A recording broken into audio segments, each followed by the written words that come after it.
සුබ දවසක් ඔයාලා හැමෝටම. ආදරෙන් පිළිගන්නවා ඔයගොල්ලෝ හැමෝම මගේ channel එකට.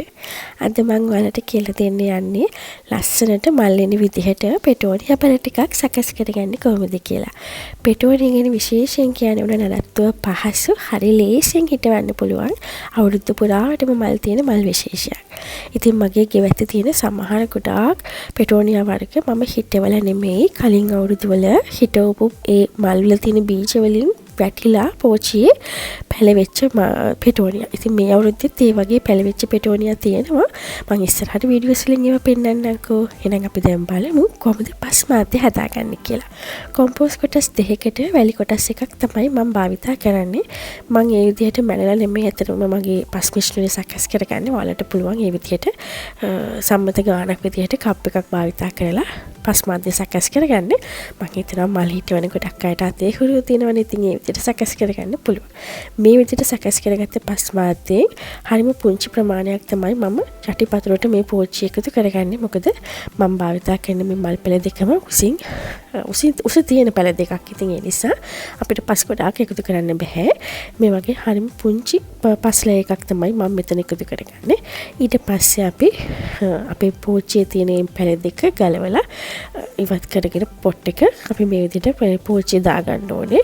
ඉතින් මෙතනදී මම විශේෂයෙන් ඔයාලට කියන්න ඕනේ මේ පෙටෝනියා වලට තද හිල් රශ්මියට වඩා සාමාන්‍ය සෞම්‍ය විදිහට අපි කියන්නේ තද හිල් රශ්මිය නැතුව මධ්‍ය පරිමාණයෙන් තියෙන අවු තිබුණත් අපිට හොඳයි. මොකද තද හිල් රශ්මියට මෙයා ටිකක් පිච්චෙන්න බලන්න පුළුවන් මල් පෙති හරි සියුම් නිසා. ඉතින් දැන් මේ විදිහට එකතු කරගත්ත මල් පැල දෙක වටේට මම ඔස්මොකොට් එකතු කරගන්නවා. ඉතින් ඔයාලා දන්නවා ඔස්මොකොට් කියන්නේ මොනවද කියලා.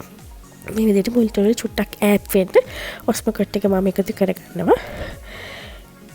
මෙතනදී පොහොර ගැන විශේෂයෙන් කතා කරන්න ඕනේ. ඔයාලට ඔස්මොකොට් දැන් පැල කරගන්නකොටනේ භාවිතා කරන්නේ. ඊට පස්සේ ඔයාලට පුළුවන් සති 4ක් කියන්නේ සති 2-3ක් වගේ අපි කියමු.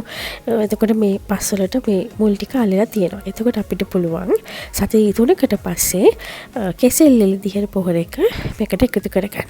මේ විදිහට ඔයගලන්ට පුළුවන් ගෙදර සකස් කරගන්න පොහොර භාවිතා කරන්න.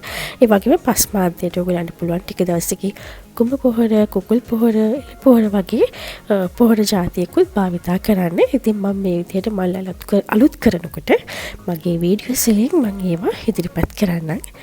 ඉතින් මේ විදිහට සකස් කරගත්ත මගේ පෙටෝනියා මේ පැල ටික මම තියාගන්නේ බැල්කනි එකෙන්. ඉතින් මගේ බැල්කනි එකට ගොඩාක් අවු වෙන්නේ නැහැ. මම 12න් පස්සේ තමයි මගේ බැල්කනි එකට අවු වෙන්නේ. නමුත් ඒක තද හිල් රශ්මිය එන්නේ හරි ටික වෙලාවයි. ඉතින් පෙටෝනියා ටික මේ විදිහට තමයි මම හිටව ගන්නෙ. ඔයාලට මම මේ විදිහට තවත් ලස්සන මල් වර්ග හිටවන ආකාරයේ ඉස්සරහට වීඩියෝස් වලින් ගේන්නම්. ඔයගොල්ලෝ මගේ වීඩියෝ එකට කැමති නම් ලයික් කරන්න. ඔයගොල්ලෝගේ අදහස් මට කමෙන්ට් එකෙන් ඉදිරිපත් කරන්න. ආයෙත් දවසක ඉන්නම්. සුබ දවසක් ඔයාලා හැමෝටම.